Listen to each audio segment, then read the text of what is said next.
On the 29th of August 2024, the defendant was convicted by the jury of the murder of Holly Newton and of wounding a young person, CD, with intent to do him really serious harm. CD had come to Holly's assistance. The offences were committed on Friday the 27th of January 2023. He had previously pleaded guilty to possessing a knife in a public place without a good reason. He must now be sentenced for those offences. I have already explained to the defendant in simple terms what I am now going to cover in more detail. He will have the opportunity when I have finished to go through a copy of what I have said with his lawyers. Holly was 15 years old when you murdered her. She was described by her mother as a beautiful child who grew into a funny and happy teenager who would do anything for anyone. She loved all types of sport, and from an early age she fell in love with dancing. She was a quiet student at school who never had a bad report. She had a small and tight-knit group of friends and a cat she loved. Above all, she was passionate about her family. Her mother has told me about the effect upon the family of Holly's murder, of the pain and of the loss they have suffered, with no end in sight. I know what a long process this has already been for them. By their great dignity and forbearance whilst at court, they have honoured Holly's memory. Michaela Trussler has explained that on the 27th of January 2023, the day that Holly died, their lives changed forever. All those years ahead, for a 15-year-old girl, that she and they will never see. The sentence I pass is not intended as a measure of the value of Holly's life. That was beyond measure. Nor can it begin to put right what you have done. That is not possible. It cannot be undone. CD was 16 years old. He showed remarkable bravery on the day in question. He received 4 stab injuries, 1 to the thigh, the other 3 to his neck and shoulder. CD underwent surgery on the 28th of January 2023 in respect of the stab wounds. On the 3rd of November 2023, he underwent open cuff repair surgery. He had multiple follow-up reviews. On his last review in February 2024, he had a good active range of movement in his left shoulder, although CD reports restrictions in what he can do. You are now 17 years of age. You will be 18 on the 9th of December. You were 16 years old at the time of the offences. You and Holly had been in a relationship which began after you met at Army Cadets. The relationship had its ups and downs, but nothing out of the ordinary. You broke up on occasions and then made up. I must set out the factual basis on which I shall pass sentence. I'm satisfied that earlier in January 2023, Holly indicated that the relationship was at an end, and you realised that this time she meant it for good. You were not able to accept that. You were obsessed with Holly and by your desire to resume the relationship. On Thursday the 26th of January, you made the journey to Haltwhistle where Holly lived. You travelled from your home. You caught a bus at about 6 p.m. and another bus at 7:51 p.m. You arrived in Haltwhistle at 8:21 p.m. and walked in the direction of her house. Holly was not in and had told you not to come. She did not answer your calls. Her mother had very wisely told her that the kindest thing was to stop all contact. Your mother contacted the police and reported you missing. The police tried to get in touch with you. You remained outside in the area of Holly's house on a very cold night until about 1 o'clock in the morning, when the police found you and took you home. In the meantime, you had messaged Holly's brother and a friend of Holly's about whether Holly was seeing anyone else, and you were told that she was not. You said that you had gone to Haltwhistle because you wanted to retrieve an old PlayStation of yours which Holly had. I'm sure that it could have been returned in other ways, that there was no urgency about it, and it was simply an excuse you used because you wished to spend time with Holly to see if the relationship could be resumed. In the morning of Friday the 27th of January, you told Holly's friend that you were going to meet Holly outside her school that day. Holly's friend told you that that was not a good idea. When the friend told Holly, Holly said to her friend that she would tell the police if you came to her school, and she described your presence at her house the night before as stalking. Holly had previously told you that she could meet you in Hexham after school on the Friday.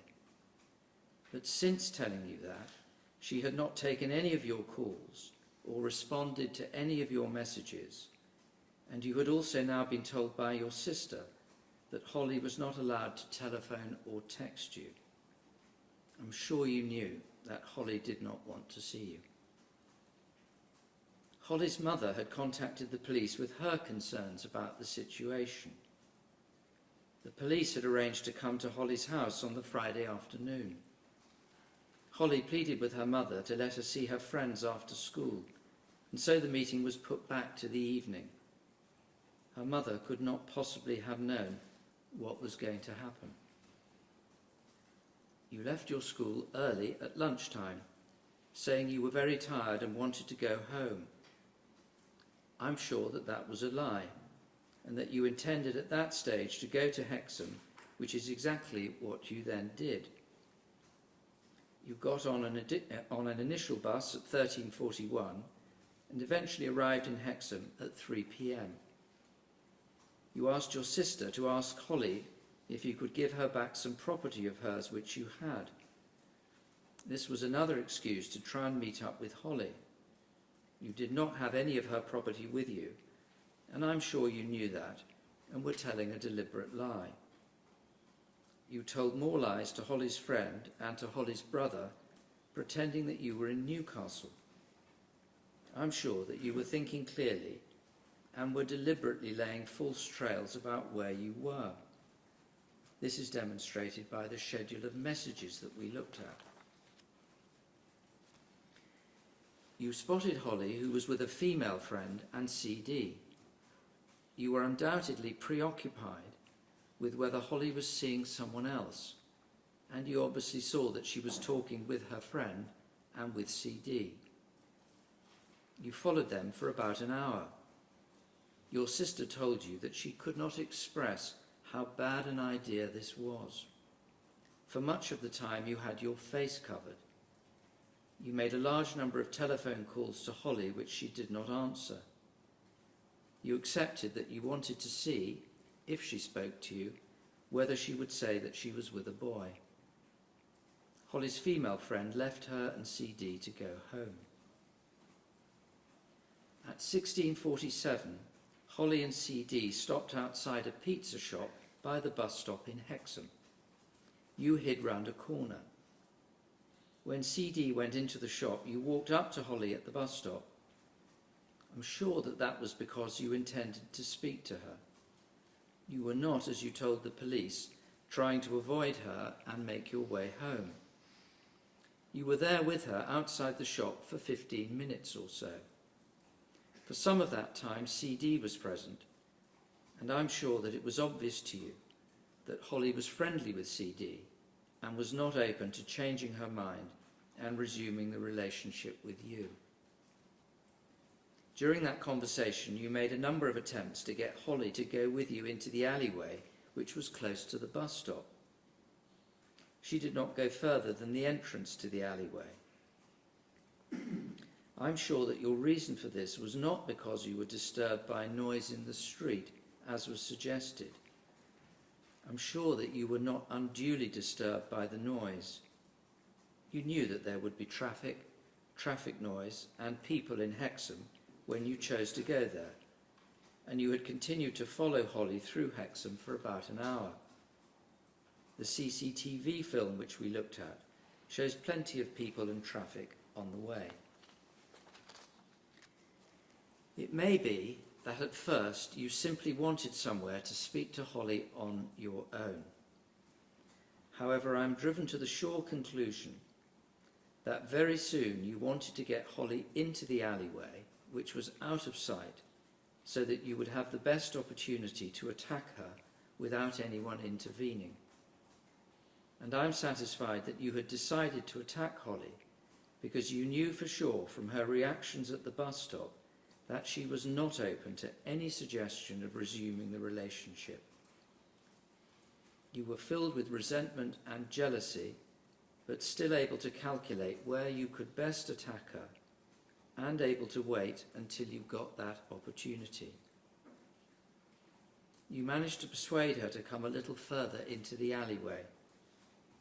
You waited until one passerby had gone on his way, and then took out the knife which you had in your pocket and launched an attack upon her, which was vicious and brutal. It lasted for a minute or so, during which Holly sustained 12 stab wounds, 5 defence-type injuries to her hands, and 19 other sharp force injuries. In the course of the attack, CD heard Holly screaming and saying to you to stop and get off her. When CD got to the alleyway, he saw you on top of Holly and striking her. He took hold of you as you were swinging at him with the knife. You inflicted 4 stab injuries. 1 was to CD's thigh, the others were to his neck and shoulder. Nonetheless, he managed to throw you off Holly, and he went to get help.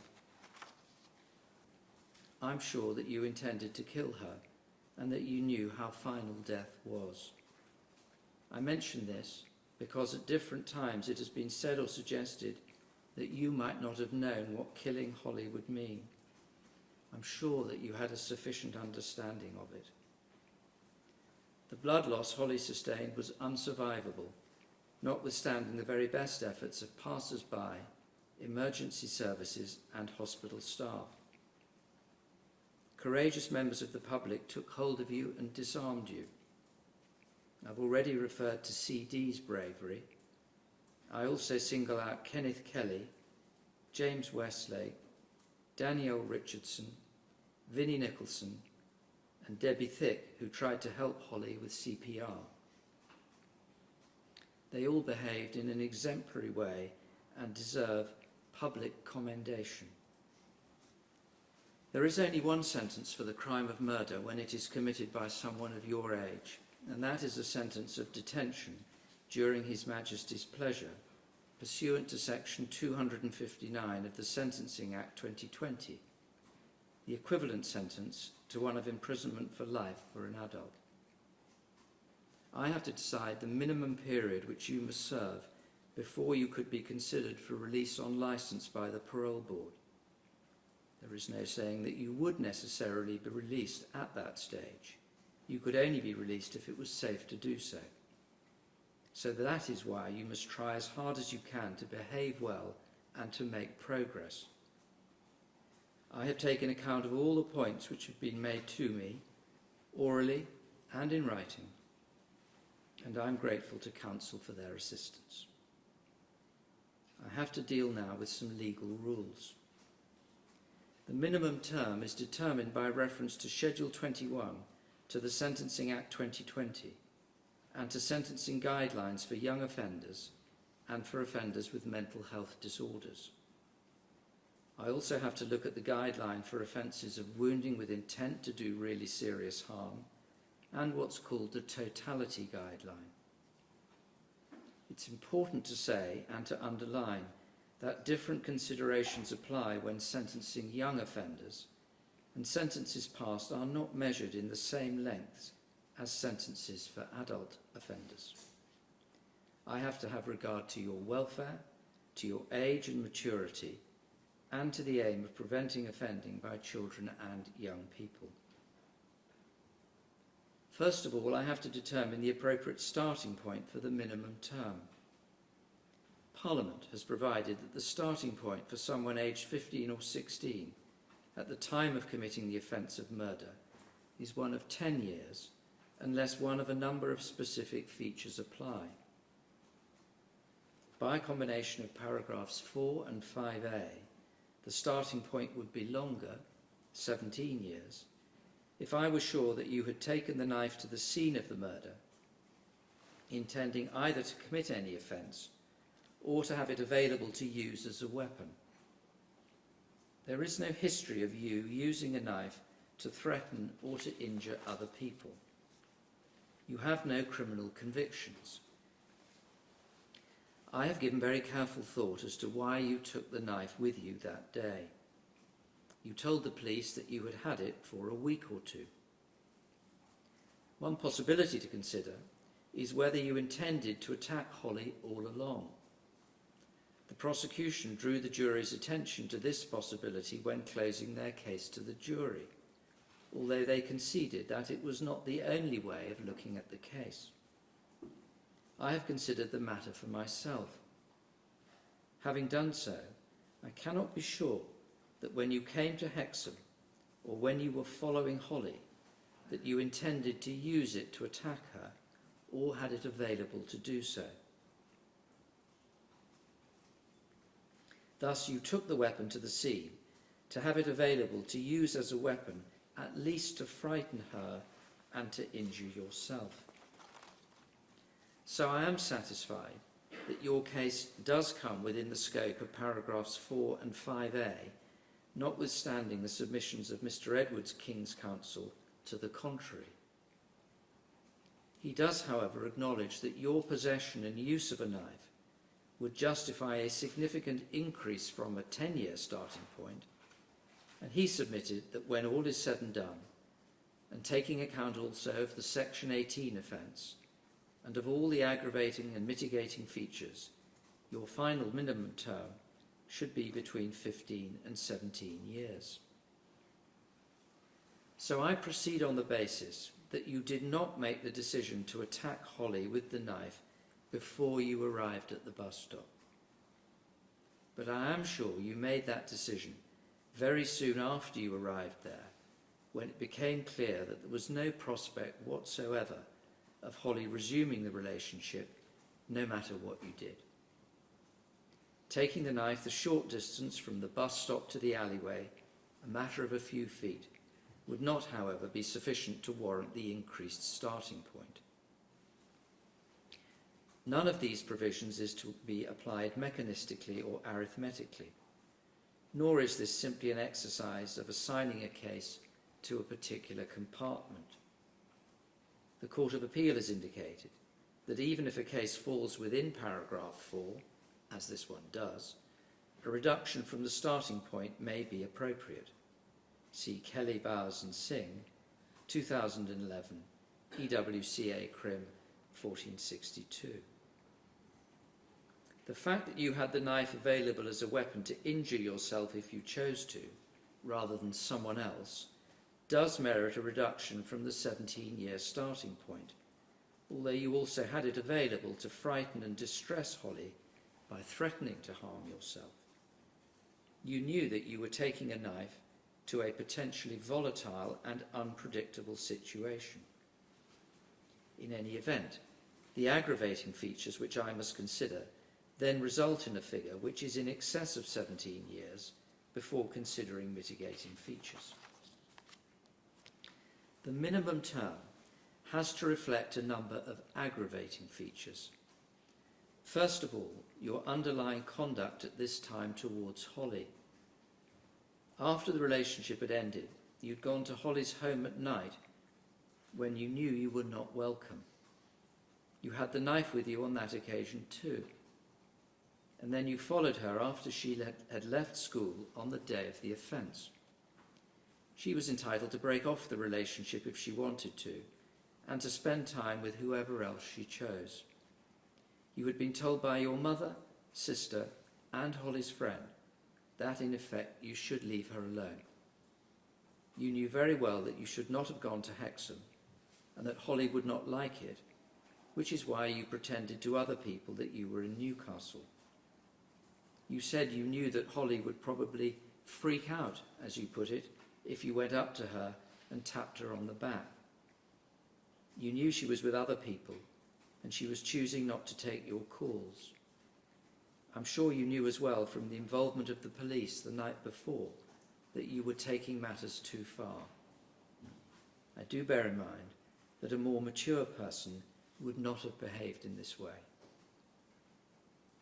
The fact that the motivation for the murder was resentment towards Holly for ending the relationship and jealousy about the fact that she was spending time with another boy also makes the case more serious. Again, I acknowledge that a more mature person would have handled such a situation in a better way. Next, the vicious and brutal attack which you launched was resumed even after CD had pulled you off. The attack was also premeditated, although not by many minutes, and you lured Holly into the alleyway in order to attack her out of sight. In addition, Holly was a child. Although you were not an adult, she was no match for you, armed with a knife. She had severe injuries as she sought to defend herself from the knife. She must have realized before she died, I'm afraid, that she was fighting for her life. Finally, the sentence for the offence of wounding CD with intent to do him really serious harm was a separate and very serious offence. The minimum term for murder must include an element to reflect this additional offence. The overall sentence must, of course, be just and proportionate, and I have regard to the principle of totality and the relevant sentencing guideline. The offence for an adult would fall into Category A, high culpability because of the weapon used. The harm was grave and falls into Category 2. This categorisation is accepted. For an adult, a Category 2A offence has a starting point of 7 years custody and a range of 6 to 10 years. A sentence which is half or 2/3 of the sentence for an adult offender is broadly appropriate for someone of your age at the time of the offence. The sentence for an adult would not be less than 8 years imprisonment. Given your age, personal circumstances, and lack of previous convictions, the appropriate sentence for you for this offence, if it stood on its own, would be between 4 to 5.5 years detention. It was a very serious offence. One of the reasons for committing it was so that you would be able to continue a fatal attack upon another person. The mitigating factors to be considered are your personal circumstances, including your mental health, depending upon what I make of it. I've had regard to all the medical reports I have seen at different times, to the evidence I've heard, and to the pre-sentence report. I regard myself as well placed to assess this aspect of the case. I heard evidence over a number of days from the defence expert witnesses who were initially of the view that you were unfit to stand trial. That assertion was not right, and as you know, the doctors eventually agreed that you could properly stand trial if adjustments to the trial process were made. I am satisfied that they undervalued your abilities to function in daily life aside from formal testing. I'm also satisfied that you deliberately understated your understanding of the trial process on occasions because you knew, as you said to Dr. Chakrabarti on one occasion, that if you said you understood a particular feature, then you would be fit to stand trial. Although you have a low measured IQ, I'm satisfied that this really had no material part to play in what happened. Although it has never been assessed, I'm sure that what the experts called your adaptive functioning is of significance. This means how you cope and manage in your ordinary life. And the fact is that you cope satisfactorily. In this context, I take account of how you manage to live your life on a day-to-day basis and of what I saw of you over many days when you gave evidence. You have a speech impediment which makes assessment by experts of any condition more difficult. You have a diagnosis of autism spectrum disorder, and I've taken account of this too. But I'm satisfied that you are at the mild end of the range, and do not think that this had a significant effect upon your day-to-day living. I do not think that you demonstrated obsessive preoccupations other than for Holly, and that was prompted by different motivations. That was also contributed to by the lack of experience and maturity that every 15 or 16-year-old has where relationships are concerned. I do take account of that. You were well able to understand the effect of your behaviour upon other people, including Holly, even taking account of a young person's more limited experience. I'm sure that your measured IQ and autism spectrum disorder did not impair your ability on this occasion to exercise appropriate judgment, to make rational choices, and to understand the nature and consequences of your actions. Nor do I think that any of this caused you to behave in a disinhibited or uncontrolled way. What you did went so very far beyond a case of bad judgment, poor choice, or limited understanding. It is accepted that a secure diagnosis cannot be made that you're suffering from post-traumatic stress disorder because of events you witnessed or were subjected to in your life at home. I do not regard you as always reliable in your account of events, and I'm satisfied that you have exaggerated your account of symptoms you experienced on occasions, particularly on the day of the offences and on the day before. That said, I accept that you had witnessed violence in your home. Violence to others which you had witnessed meant you had had to confront things which no child should have to. You said that you were subjected to physical punishment. That may have happened on occasions, but I'm unclear about the extent or frequency of this. I take account of the matter you reported at Aycliffe on the 7th of August 2024. The extent of that is unexplored and unresolved, but I take account of it as I say. I'm satisfied that your home life and personal circumstances meant that the relationship you had with Holly was especially important to you. Your speech impediment affected your ability to establish relationships and friendships with others, and so you set particular store by your relationship with her. It meant a lot to you. This made its ending all the more difficult for you to process and work through. This I do take account of. I'm satisfied that your age and maturity are properly and sufficiently taken account of in the reduced figures I have already mentioned, which are appropriate specifically for you as an individual.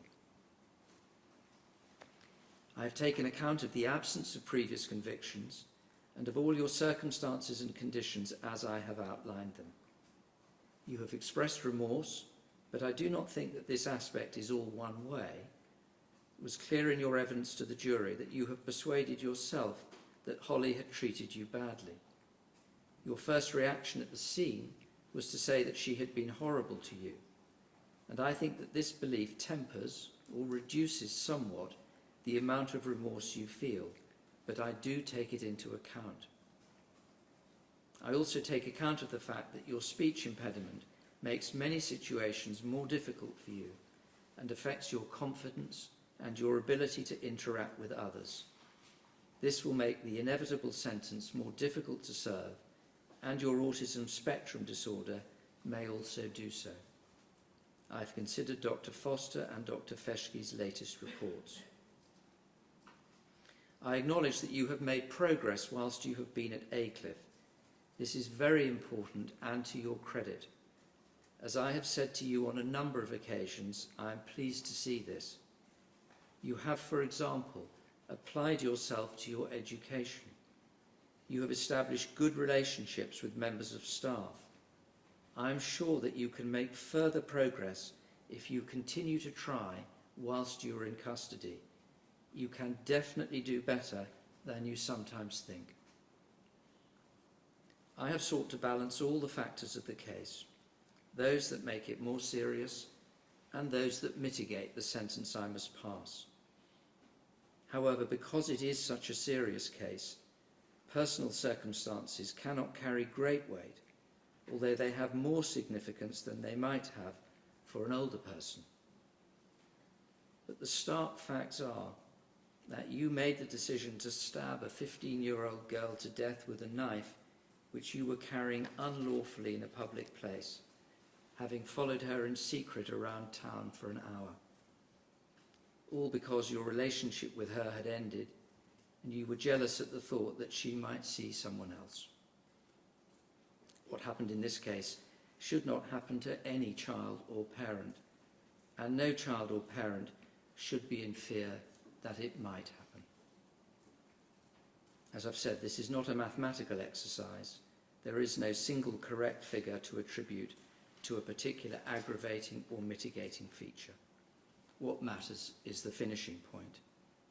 In the end, the length of the minimum term is a matter for my overall judgment, always taking care not to count the same feature more than once in any direction. It will be as short as I think it properly can be. You must pay the statutory surcharge of £41 and make a deprivation order in respect of the knife under section 152 of the Sentencing Act 2020. For the offence of wounding with intent, the sentence is one of 5 years detention under section 250 of the Sentencing Act 2020 to run concurrently with your minimum term, so at the same time. I pass no separate penalty for possessing the knife. Logan MacPhail, for the murder of Holly Newton on the 27th of January 2023. The sentence is that you are to be detained at His Majesty's pleasure. That could not be for a period less than 17 years in total, because you have already spent 641 days in custody. I have to deduct those days. And so the minimum term I now specify is one of 15 years and 89 days to run from today. That's all. You may leave court.